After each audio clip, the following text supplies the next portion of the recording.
Автомобильді бөлшектеп сатудың қара базары қалай қызып тұрса, тап солай адам ағзалары да саудаға салынып жатыр. Көліктің айна жарығын алып кеткендей бүйрек пен жүректі донордан ала салу, реципиентке сала салу оңай болмағанымен оңай олжаға айналып тұр. Донор ағзасының өтеуіне ақша алады. Реципиент ақшасын беріп, ағзалы болады. Екі тараптың да мұндай әрекетке мұқтаждықтан баратыны басы ашық нәрсе. Алайда олар бір-бірін байланыстыратын басты адам трансплантолог дәрігердің шешімінсіз ойдағы жоспарларын орындай алмайды. Міне осы тұста қылмыс сценарийіндегі негізгі кейіпкер анықталады. Қазір заңды біле тұра заңға қарсы іс жасайтын қара трансплантологтар қаптаған. Өткен жылдың өзінде бірнеше ұсталғанын білесіздер. Солардың кесірінен ақ қалатты абзал жан мәртебесіне лайық мамандардың да көңілі мазалы. Заң жүзінде болса да ағза алмастыру операцияларын жасаудан қорқып қалғандары бар. Трансплантология төңірегінде осындай күрмеуі қиын күрделі мәселелер өте көп. Ал оларды реттеуге жаңадан әзірленген денсаулық кодексі қауқарлы ма? Ерболат Қайыржан жаңа құжаттағы жаңалықтарды таразылады. Қазақстанда 3320 адам ағза алмастыруға мұқтаж. Оның 2909-ы бүйрек, 147-сі бауыр, 156-сы жүрек, біреуі өкпе алмастыруды қажет етеді. 3320 адамның 92-сі бала. Трансплантологиялық операциялар кезекпен келеді деген түсінік жоқ. Тек емделушіге қажетті донор немесе ағза табылса болғаны. Мысалы, Яна Ждаморова 2017 жылдан бастап бауыр алмастыру бойынша тізімде тұр. Я когда спросила, какая я по очереди... Менің кезегім қашан деп сұрағанымда дәрігерлер бұл кезек емес. Ағзаның табылуына байланысты операция болатындығын айтты. Біздің бәрімізден қажетті анализдер алынады. Сол медициналық анализдер бойынша ағза іздестіріледі. Өйткені бұл оңай дүние емес. Сәйкес емес ағза салынса, кері әсері адам өміріне қауіпті. Қажетті ағза табылған күннің өзінде ағза алмастыру кез келген ауруханада жүзеге аспайды. Еліміз бойынша мәйіттік ағзаларда ауыстыратын 37 донорлық стационар бар. Тек сол ауруханаларда ғана мүмкін болады. 2 жыл болды, бірыңғай күту парағын қалыптастырдық. Ол дегеніміз бірде-бір пациент, біздің қазақстандық азамат, трансплантацияға мұқтаж адам, ол тыс қалмайды деген сөз. Бұрынғы кезде ол локальды болатын, әл трансплант орталығында өзінің күту парағы болған. Қазіргі таңда бірыңғай. Технологиялық прогресс қарыштап дамып жатыр. Жақын арада біздің елде де реципиент донор жұбын табу жұмыстары компьютердің көмегі арқылы жүргізілетін болады дейді Әділ Жұмағалиев. Біз қазір компьютерлік бағдарламаны іске асырып жатырмыз, қазір қосып жатырмыз.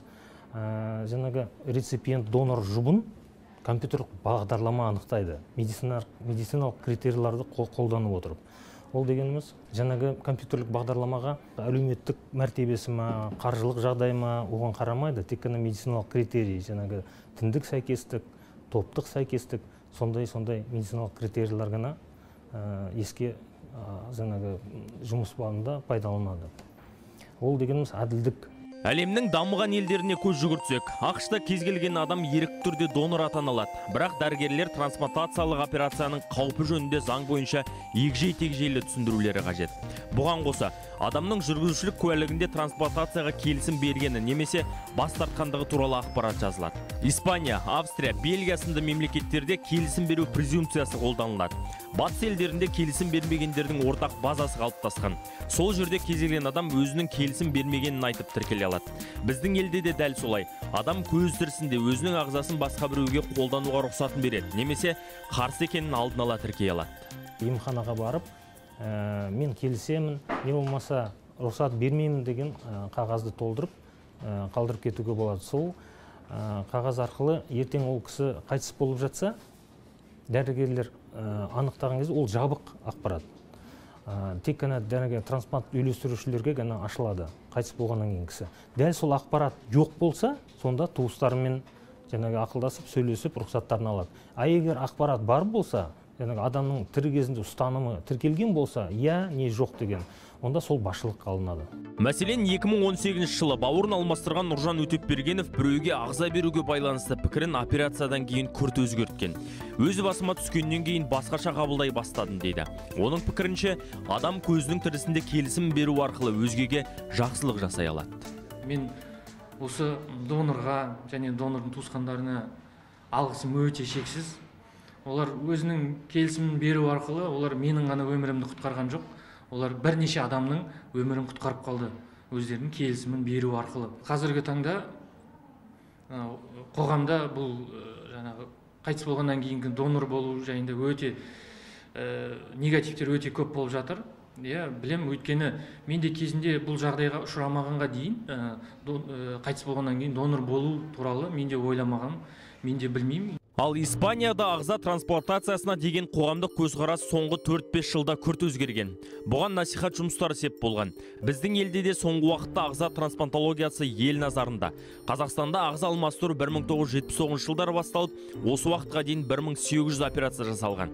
Оның 368-інде мәйіттік ағзалар қолданылған. Бұл әрбір 5 операция мәйіттік ағзаны келесі бір адамға алмастырады деген сөз. Осылайша тыйымды елдер арасында біздің ел трансплантологияның даму бойынша 3-ші орында. Салада қызу талқыланып жатқан мәселелер көп. Бүгінде жаңа кодекс қызу талқыланып жатыр. Әлеуметтік желілердегі пікірлер де сан қилы. Жақсы пікірлер деп айта алмаймын. Көбісі жаңадан кодекс қабылданса, жертөле секілді заңсыз орындарда трансплантациялық операциялар көбейеді деп ойлайды. Мүлде ақылға сыймайтын түсінік. Өйткені мұндай жағдайлар тек кинода ғана болуы мүмкін. Біз түгіл, әлемнің ешбір елінде болуы мүмкін емес. Трансплантация жоғары технологияларды қажет етеді. Анестезиолог, трансфузиолог, перфузиолог сынды көптеген білікті мамандар тартылады. Рас, денсаулық туралы жаңа кодекс осы уақытқа дейін Нұр Отан партиясы фракциясының кеңейтілген отырысында талқыланды. Осы аптада мәжіліс қабырғасында заң жобасының алғашқы оқылымы өтті. Енді кодекстің трансплантологияға қатысты тұстарына тоқталсақ. Бұған дейін заң бойынша шетелге ағзаларды апаруға тыйым салынды. Егер осы заң жобасы мақұлданса, сырт елге ағза апаруға мүмкіндік туады. Бірақ Қазақстан азаматына ғана қажет болған жағдайда. Және келісім презумпциясының кеңейтілген үлгісі қарастырып жатыр. Яғни қайтыс болған адам тірі кезінде ешқандай ақпарат қалдырмаса, трансплант үйлестірушілер туыстарынан рұқсат сұрауға міндетті болады. Заңмен бекітіледі. Бұған дейін де осы тәртіп болған, тек дәрігерлер туыстарынан рұқсат сұраған кезде этикалық нормаға сай ғана жұмыс істеген. Мнения совершенно были разные. Әртүрлі пікірлер айтылды. Бүгінгі алаң барлық жақтың ойын ескеріп, баршаға бірдей ортақ шешім шығаруға болатынын дәлелдеді. Депутаттардың да, қоғамдық ұйым өкілдерінің де мақсаты бір.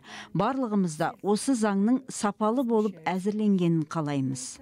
Ал Қазақстан мұсылмандар діни басқармасының бұл мәселеге байланысты өз пәтуалары бар. Олардың айтуынша мұқтаж болған адамға өз ағзасын беру сауапты іс, тек тиісті шарттарын бұзбау қажет. Енді мынау тірі адамның, егер өзінің бір ғана ағзасы бар, мысалы, ол бауыр, мысалы, жүрек деген сияқты, оны тірі адам берсен, онымен өмір сүре алмайды ғой. Бұндай ағзаларын ол бере алмайды. Ол дұрыс емес. Ал енді мысалы бүйрек деген бір ағза бар, енді екеу.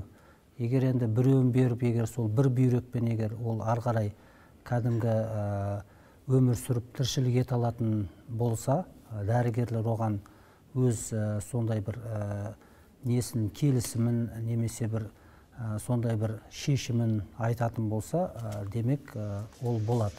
Адам ағзасын трансплантациялау біздің елде де дамығаны құба-құп. Осылайша емделушіге екінші дем беріп, аман алып қалуға мүмкіндік туады. Бұған қатысты заң жобасы жалпыға ортақ жария түрде талқыланды. Бірақ ағза беруге байланысты әркімнің пікірі әрқилы болатыны заңдылық. 2017 жылы 91, 2018 жылы 120, ал 2019 жылы 140-тан астам адам ағза алмастыру кезегін соңына дейін күте алмай көз жұмған. Яғни елімізде донорлар тапшы, ағза жетіспеушілігі байқалады. Бірақ мамандардың айтуы бойынша бұл бүкіл әлемге тән құбылыс. Дүниежүзілік денсаулық сақтау ұйымының мәліметіне сенсек, бүгінгі күні 1 миллионнан астам күту парағы рәсімделген. Ал алмастырылған ағза саны небәрі 130 мың ғана. Арадағы алшақтық біз айтқан деректерден байқалады. Ерболат Қайыржан, Дәурен Жүрхабаев, Азамат Саметов, Жандос Сұлтанғазы,